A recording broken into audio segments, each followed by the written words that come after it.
तो दोस्तों आज हम लेके आए हैं बिहार पुलिस के प्रीवियस पेपर।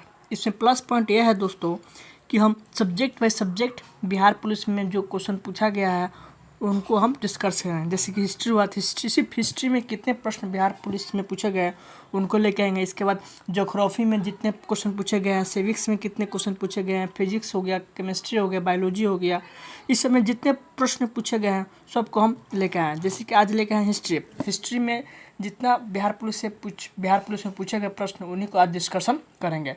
चलिए आज का पहला प्रश्न देखते हैं कि निम्न में से कौन बौद्ध धर्म के महान संरक्षक थे। तो बौद्ध धर्म के महान संरक्षक अशोक थे, कनिष्क थे, हर्षवर्धन थे, चंद्रगुप्त विक्रमादित्य नहीं था, इसलिए 1 2 3 होगा। अब दोस्तों बात करेंगे बौद्ध धर्म का स्थापना किसने किया था।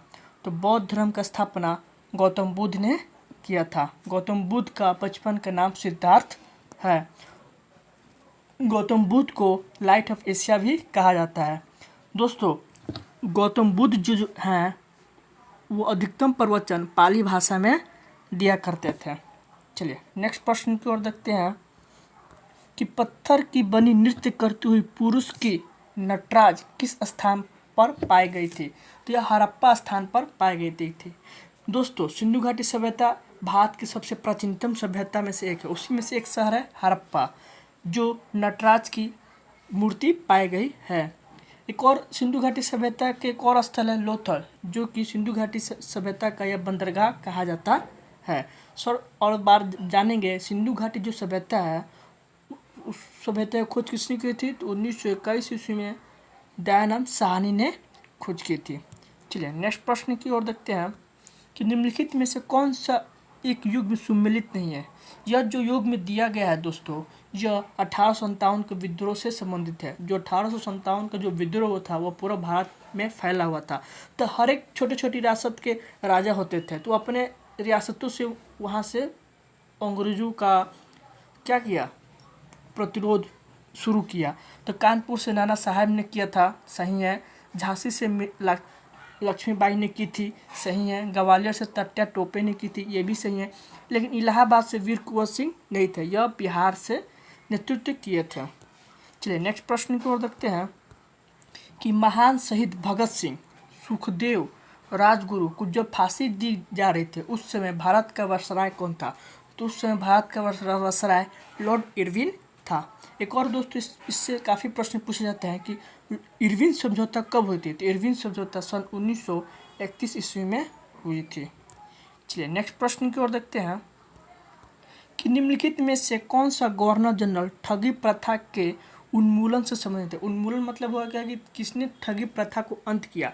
तो ठगी प्रथा का लॉर्ड विलियम बेंटिंक ने ठगी प्रथा को अंत कर दिया था। लॉर्ड विलियम बेंटिंक को भारत का प्रथम गवर्नर जनरल के रूप में जाना जाता है।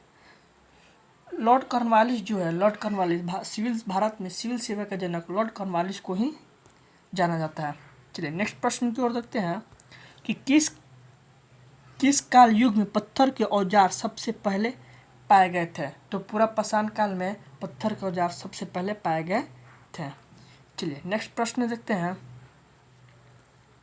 कि निम्नलिखित में से कौन royal commission of public services in India 1912 के सदस्य नहीं थे। तो बाल गंगाधर जो तिलक थे वह royal commission of Republic services in India के सदस्य नहीं थे। नेक्स्ट हमारा प्रश्न है कि मोहनजोदड़ो का सबसे बड़ा भवन कौन है। तो मोहनजोदड़ो का सबसे बड़ा भवन अन्नागार है। मोहनजोदड़ो जो है वो अभी वर्तमान पाकिस्तान में प्रांत में स्थित है। चलिए नेक्स्ट प्रश्न देखते हैं कि बुद्ध ने सर्वाधिक उपदेश कहाँ दिए थे। तो महात्मा बुद्ध जो थे वो सर्वाधिक उपदेश सरस्वती में दिए थे। और किस भाषा में दिए गए थे सरस्वती। तो उन्होंने सब सरस्वती पाली भाषा में उपदेश दिए थे। चलिए नेक्स्ट प्रश्न हमारा है कि प्राचीन भारत में निम्नलिखित में से किस शासक ने जैन धर्म स्वीकार कर संन्यास ले लिया था। तो चंद्रगुप्त मौर्य जो है जो अपने शासन के अंतिम समय में जैन धर्म को स्वीकार किया था। जो चंद्रगुप्त मौर्य जो है इनका धार्मिक गुरु भद्रबाहु थे। चंद्रगुप्त का ये भी क्वेश्चन बहुत पूछता है कि चंद्रगुप्त के धार्मिक गुरु कौन थे। तो भद्रबाहु थे। और राजनीतिक गुरु कौन थे। तो राजनीतिक गुरु चाणक्य थे। चलिए नेक्स्ट प्रश्न हमारा है कि गौतम बुद्ध ने अपना प्रथम उपदेश कहाँ दिया था। तो गौतम बुद्ध ने अपना प्रथम उपदेश सारनाथ में दिया था। बोध गया में क्या होती उनकी ज्ञान की प्राप्ति हुई थी। लुम्बिनी नामक जंगल में उन्होंने जन्म लिया था। कुशीनगर में उनकी मृत्यु हुई थी। चलिए नेक्स्ट प्रश्न हमारा है कि भारत के प्रथम गवर्नर जनरल कौन थे। तो भारत के अभी दोस्तों पिछले क्वेश्चन में बताए थे कि भारत के प्रथम गवर्नर जनरल कौन थे। तो लॉर्ड विलियम बेंटिंक थे। लॉर्ड डलहौजी जो है, लॉर्ड डलहौजी उनको भारत में रेल का जनक कहा जाता है। और लॉर्ड कॉर्नवालिस को भी हम बता चुके हैं कि सिविल सेवा का जनक लॉर्ड कॉर्नवालिस को कहा जाता है। नेक्स्ट हमारा प्रश्न है कि निम्न में से कौन सा सैधव स्थल पंजाब में स्थित है। तो सैधव स्थल पंजाब में हड़प्पा, रहमान ढेरी, सराय खोला और जलीलपुर स्थित है। नेक्स्ट हमारा प्रश्न है कि महावीर तीर्थकों में अंतिम तीर्थक कौन थे। तो महावीर जो है वह जैनों का 24वें तीर्थक थे। तो जैन का प्रथम तीर्थक कौन थे। तो जैन का प्रथम तीर्थक ऋषभदेव थे। ये भी दोस्तों ध्यान रखिएगा, जैन धर्म का प्रथम तीर्थक कौन थे। तो ऋषभदेव थे। अगर पूछ दे कि 23वें तीर्थक कौन थे, तो जैन धर्म का 23वें तीर्थक पार्श्वनाथ थे। कौन थे। पार्श्वनाथ थे। चलिए नेक्स्ट प्रश्न की ओर देखते हैं कि सबसे पुराना वेद कौन है। तो सबसे पुराना वेद ऋग्वेद है। दोस्तों ध्यान रखिएगा कि सबसे पुराना वेद कौन है। तो ऋग्वेद है। वेद कितने प्रकार के होते हैं। 4 प्रकार के होते हैं। ऋग्वेद, यजुर्वेद, सामवेद, अथर्ववेद। तो सबसे पुराना वेद ऋग्वेद को माना जाता है। सबसे बाद का वेद अथर्ववेद को माना जाता है। अथर्ववेद को जादू टोना का वेद भी कहा जाता है। सामवेद जो है वह सारे का संगीत से संबंधित है। यजुर्वेद जो है, यजुर्वेद हवन वन से संबंधित है। नेक्स्ट हमारा प्रश्न है कि कांग्रेस के किस अधिवेशन में यह संकल्प पारित किया गया कि विधि के समक्ष जाति, वंश, स्त्री, पुरुष लिहाज एक बिना समानता होनी चाहिए। तो यह कराची अधिवेशन 1931 में किया गया था। किस अधिवेशन में। तो कराची अधिवेशन 1931 में किया गया था। नेक्स्ट हमारा प्रश्न है कि 24वें जैन तीर्थक का नाम क्या है। तो 24वें जैन तीर्थक का नाम महावीर थे। ठीक है दोस्तों, प्रथम जैन तीर्थक तो ऋषभदेव थे और 23वें कौन थे। 23वें पार्श्वनाथ थे। कौन से। पार्श्वनाथ थे। नेक्स्ट हमारा प्रश्न है, ये भी दोस्तों VVI क्वेश्चन है कि भारत का राष्ट्रीय आदर्श वाक्य सत्य में जय दे किस प्राचीन भारतीय शास्त्र से एक मंत्र लिया गया था। यह मुंडाको उपनिषद से लिया गया है। क्वेश्चन अगर पूछे कि सत्य में विजय दे किस उपनिषद से लिया गया है। तो मुंडाको उपनिषद से लिया गया है। नेक्स्ट हमारा प्रश्न है कि निम्नलिखित में से कौन सा वेद जो द्वि अनुष्ठानों और वशीकरण के बारे में संबंधित है। अथर्ववेद। अथर्ववेद ध्यान रखिएगा दोस्तों, अथर्ववेद जो जादू टोना से संबंधित है। नेक्स्ट हमारा प्रश्न है कि न्याय दर्शन को प्रचारित किया गया था। तो न्याय दर्शन को गौतम ने प्रचारित किया था। कपिल ने किसे प्रचारित किया था। तो कपिल जो है वो संख्या दर्शन को प्रचारित किए थे। जैमिनी जो है वो पूर्वी मीमांसा नामक पुस्तकें लिखी थी। और चार्वाक जो है वो चार्वाक दर्शन ने लिखा था। नेक्स्ट प्रश्न है कि थियोसोफिकल सोसाइटी की स्थापना किसके द्वारा की गई थी। तो थियोसोफिकल सोसाइटी की स्थापना मैडम ब्लैकवाटस्की द्वारा की गई थी। कहाँ की गई थी। तो USA में की गई थी। यूनाइटेड स्टेट ऑफ अमेरिका में किया गया था। नेक्स्ट प्रश्न हमारा है कि गौतम बुद्ध की माँ का नाम क्या है। तो गौतम बुद्ध की माँ का नाम माया देवी है। पहले ही बता चुके हैं कि महात्मा बुद्ध जो है बौद्ध धर्म की स्थापना किए थे। उनको लाइट ऑफ एशिया भी कहा जाता है। और उनका बचपन का नाम सिद्धार्थ था। अब उनका बेटा का नाम क्या था। महात्मा बुद्ध के बेटा का नाम राहुल था। ध्यान रखिएगा दोस्तों। नेक्स्ट हमारा प्रश्न है कि पाषाण युग में काटने के लिए सामान्यतः प्रयुक्त उपकरण को कहा जाता था। तो जो पाषाण युग में जो आदिवासी जो काटने के लिए उपयुक्त जो उपकरण करते थे उसको गाटसा कहा जाता था। क्या कहा जाता था। गाटसा कहा जाता था। नेक्स्ट प्रश्न हमारा कि बुद्ध चरित नामक महाकाव्य किसने लिखी थी। तो बुद्ध चरित नामक महाकाव्य वह अश्वघोष ने लिखी थी। चलिए नेक्स्ट प्रश्न की ओर चलते हैं।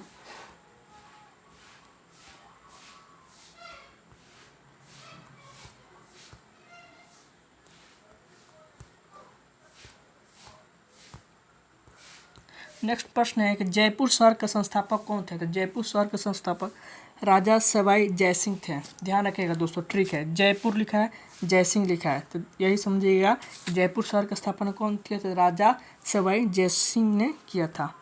नेक्स्ट प्रश्न हमारा है कि गौतम बुद्ध ने अपने जीवन की अंतिम वर्ष ऋतु कहाँ बिताई थी। तो गौतम बुद्ध जो है अपने जीवन का अंतिम वर्ष वैशाली जिला में गुजारे थे। नेक्स्ट हम प्रश्न है कि निम्नलिखित में से कौन सा यहूदी धर्म से संबंधित है। तो यहूदी धर्म से संबंधित टोरा है। टोरा जो है ये यहूदी धर्म से संबंधित है। नेक्स्ट हमारा प्रश्न है कि जेद अवेस्ता जो है किसके साथ जुड़ा है। तो वो पारसी धर्म से जुड़ा है। जेद अवेस्ता जो है वो पारसी धर्म का एक धार्मिक पुस्तक का नाम है, जेद अवेस्ता। नेक्स्ट प्रश्न हमारा है कि ईस्ट इंडिया कंपनी का निम्नलिखित में से आरंभिक नारा क्या थे। ईस्ट इंडिया कंपनी जो है आरंभिक उनका नारा था भूभाग नहीं व्यापार। ईस्ट इंडिया कंपनी जब भारत है तो वो व्यापार से समित ईस्ट इंडिया भारत में स्थापना ईस्ट इंडिया जो आई थी भारत में 1600 ईस्वी में भारत में घुसाई थी। भारत में सर्वप्रथम आने वाले अंग्रेज डच ईस्ट इंडिया कंपनी थी जो कि 1498 ईस्वी में वो भारत आए थे।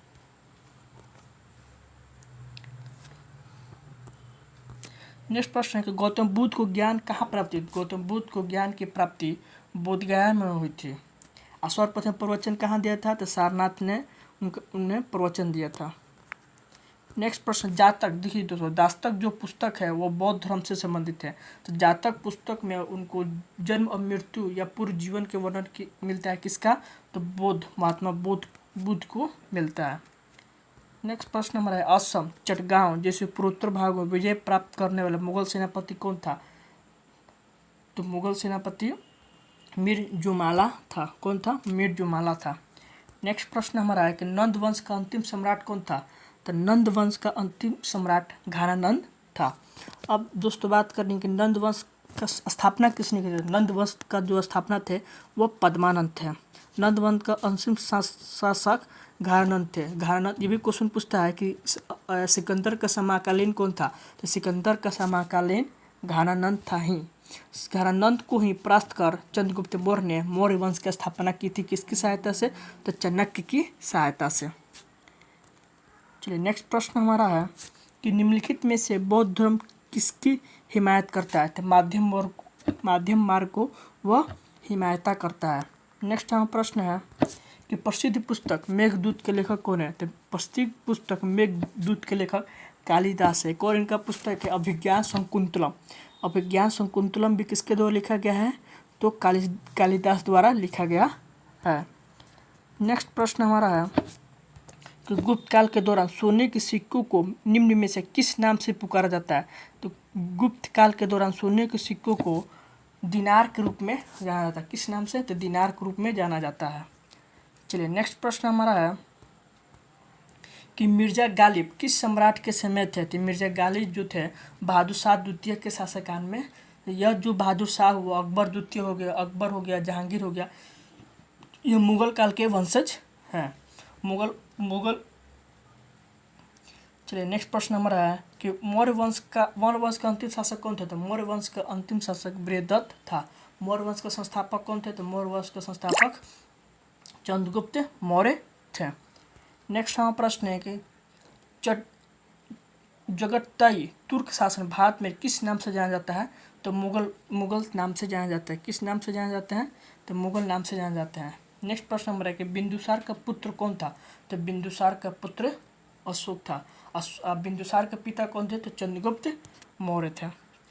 नेक्स्ट प्रश्न हमारा है कि 326 ईसा पूर्व में भारत पर आक्रमण करने के लिए सिकंदर ने सबसे पहले किस नदी को पार किया था। तो उन्होंने सिंधु नदी को सर्वप्रथम पार किया था। किस नदी पर। तो सिंधु नदी को पार किए थे। नेक्स्ट हम प्रश्न है कि वल्लभाचार्य जो थे वो किस भक्ति का प्रचार करते थे। वल्लभाचार्य जो थे वह कृष्ण भक्ति का प्रचार करते। किसको प्रचार करते थे। कृष्ण भक्ति को प्रचार करते थे। नेक्स्ट प्रश्न हमारा है कि चंद्रगुप्त मौर्य के गुरु कौन थे। चंद्रगुप्त मौर्य के गुरु विष्णुगुप्त थे। ध्यान रखिएगा दोस्तों विष्णुगुप्त। इनका अन्य नाम चाणक्य था। इन्होंने एक पुस्तक लिखी थी जिसका नाम था अर्थशास्त्र, जो किससे संबंधित है। तो राजनीति से संबंधित है। ये नहीं कि अपना जो अर्थशास्त्र उससे इकोनॉमिक्स से नहीं, राजनीति से संबंधित है। नेक्स्ट प्रश्न है कि निम्नलिखित में से कौन सा सुमेलित है। क्वेश्चन पूछ रहा है कि निम्न में से कौन सा सुमेलित है। तो डी होगा दोस्तों औरंगजेब, मानोची। अकबर के दरबार में कैप्टन हॉकिंस नहीं थे। कैप्टन हॉकिंस जो हुआ जहांगीर के दरबार में आए थे, इसलिए ऑप्शन डी होगा। नेक्स्ट प्रश्न हमारा है कि निम्नलिखित में से कौन सी पुस्तक मेगास्थनीज ने लिखी थी? तो इंडिका नामक पुस्तक जो है वह मेगास्थनीज ने लिखी थी। इंडिका नामक पुस्तक जो उन्होंने चंद्रगुप्त मौर्य के उनके प्रशासनिक के बारे में और उनके काल के बारे में, उनके काम के बारे में, उनके इस सब के बारे में इंडिका नामक पुस्तक में वर्णित मिलता है। नेक्स्ट प्रश्न में तृतीय बौद्ध परिषद का आयोजन किसके द्वारा कराया गया था? तृतीय बौद्ध परिषद का आयोजन अशोक के शासनकाल में हुआ था। नेक्स्ट प्रश्न है हमारा कि हर्षवर्धन के शासनकाल में सत्ता का केंद्र स्थापित कौन था? तो कन्नौज थी। नेक्स्ट प्रश्न की ओर चलते हैं। नेक्स्ट प्रश्न हमारा है कि कौटिल्य के अर्थशास्त्र में किस पहलू पर प्रकाश डाला है? कौटिल्य जो जिसे विष्णुगुप्त भी कहा था, उनका पुस्तक जो लिखे अर्थशास्त्र, वह पहले ही बताए थे कि वो राजनीतिक नीतियों से संबंधित है। नेक्स्ट प्रश्न हमारा है कि मेगास्थनीज दूत था। मेगास्थनीज जो है वह सेलुकस का दूत था, जो कि सिकंदर के शासनकाल में वह आया था राजदूत बनकर। नेक्स्ट प्रश्न हमारा है कि निम्नलिखित में से सूची 1 एवं सूची 2 को सम्मिलित कीजिए तथा नीचे दिए कूटनीतिक का चयनित कीजिए। दोस्तों, यह जो सूची दिया गया है यह जो उनके पत्नी के नाम से दिया गया है, जैसे देशबंधु चित्तरंजन दास। यह जो है देशबंधु चित्तरंजन दास जो है वह उनकी पत्नी बसंती देवी थी। महात्मा गांधी जी के पत्नी का नाम कस्तूरबा गांधी था और लाला लाजपत राय के पत्नी के नाम राधा देवी था और मोतीलाल नेहरू के पत्नी के नाम स्वरूपा रानी थी। नेक्स्ट प्रश्न देखते हैं दोस्तों कि किसके शासनकाल में मेगास्थनीज भारत आया था? तो यह जो चंद्रगुप्त मौर्य के शासनकाल में मेगास्थनीज भारत आया था। नेक्स्ट प्रश्न हमारा है कि प्राचीन भारत में निम्नलिखित में से कौन सी एक लिपि दाईं ओर से बाईं ओर लिखी जाती है? तो दाईं ओर से बाईं ओर लिखी जाती है खरोष्ठी लिपि जो है वह दाईं ओर से बाईं ओर लिखी जाती है। नेक्स्ट प्रश्न है कि 1925 के कानपुर कांग्रेस अधिवेशन के अध्यक्ष कौन थे? वह सरोजिनी नायडू थी। नेक्स्ट प्रश्न हमारा है कि कौटिल्य का अर्थशास्त्र हमें प्रशासनिक के बारे में जानकारी देती है। तो गुप्त काल के जो प्रशासनिक किस तरह से क्या था उसके बारे में जानकारी मिलती है। नेक्स्ट प्रश्न हमारा है कि निम्नलिखित में से पाल राजाओं में से वंशागुणत राजा नहीं बल्कि उसे चुना गया था। तो गोपाल को चुना गया था। अब पाल वंश का संस्थापक कौन था? तो गोपाल ही थे। नेक्स्ट प्रश्न है के मौर्य साम्राज्य का राजधानी थी। तो मौर्य साम्राज्य का राजधानी पाटलिपुत्र थे। दोस्तों बता दें पाटलिपुत्र शहर की स्थापना उदयन ने की थी, जो कि हर्यक वंश के से संबंधित है।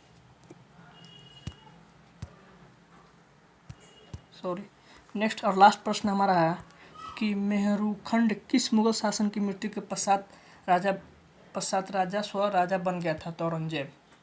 धन्यवाद दोस्तों।